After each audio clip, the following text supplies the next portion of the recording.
বর্তমানে বাংলাদেশে প্রায় ৫ কোটি ইমো অ্যাপ ব্যবহারকারী রয়েছেন। বিগত দিনগুলোতে ইমো অ্যাপ নিয়ে বিভিন্ন প্রশ্ন থাকলেও নিরাপত্তা নিয়ে বিভিন্ন প্রশ্ন থাকলেও বর্তমানে তারা ইমোর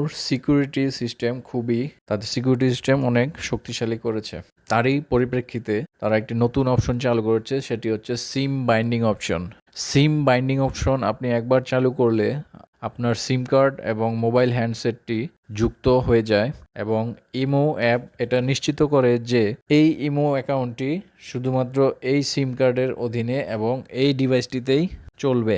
যে কোনোভাবে হ্যাকার বা অন্য কোনো ব্যক্তি আপনার মোবাইল নম্বর অথবা পাসওয়ার্ড অথবা ওটিপি জেনে থাকলেও আপনার ইমো অ্যাকাউন্টটি অন্য কোনো ডিভাইসে চালাতে পারবে না বা হ্যাক করতে পারবে না।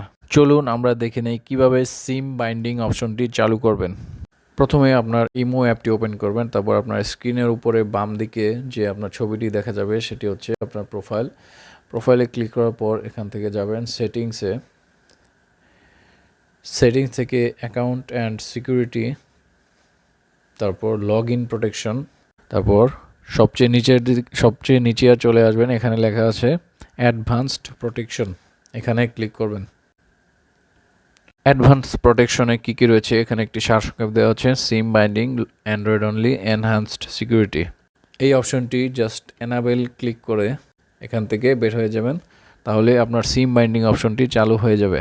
এই সিম বাইন্ডিং অপশন চালুর ফলে কোনো ব্যক্তি বা হ্যাকার যদি আপনার ফোন নাম্বার, পাসওয়ার্ড এবং ওটিপিও পেয়ে যায় তাহলে কিন্তু সে অন্য কোনো ফোনে সেটি লগ ইন করতে পারবে না। তবে একটি বিষয় জেনে রাখা ভালো, সেটি হচ্ছে আপনি যদি কোনো একটি নতুন হ্যান্ডসেটে এই সিম কার্ডটি ব্যবহার করে ইমো ব্যবহার করতে চান তাহলে অবশ্যই এখান থেকে এই অ্যাডভান্স প্রোটেকশন অপশনটি বন্ধ করে তারপর আপনার নতুন হ্যান্ডসেটে ইমো ব্যবহার করতে হবে। তো এইভাবে খুব ছোট্ট একটি সেটিংস অন করে আপনি আপনার ইমো অ্যাপটিকে সহজেই সুরক্ষিত রাখতে পারেন। সো ভিউয়ার্স, দেরি না করে এখনই আপনার ইমো অ্যাপের নিরাপত্তা জোরদার করতে এই অপশনটি চালু করে দিন। ভিডিওটি আশা করছি আপনাদের জন্য হেল্পফুল হলে আমার পেজটিকে ফলো দিয়ে সাথে থাকুন অথবা ইউটিউব চ্যানেল দেখলে চ্যানেলটিকে সাবস্ক্রাইব করুন। ধন্যবাদ।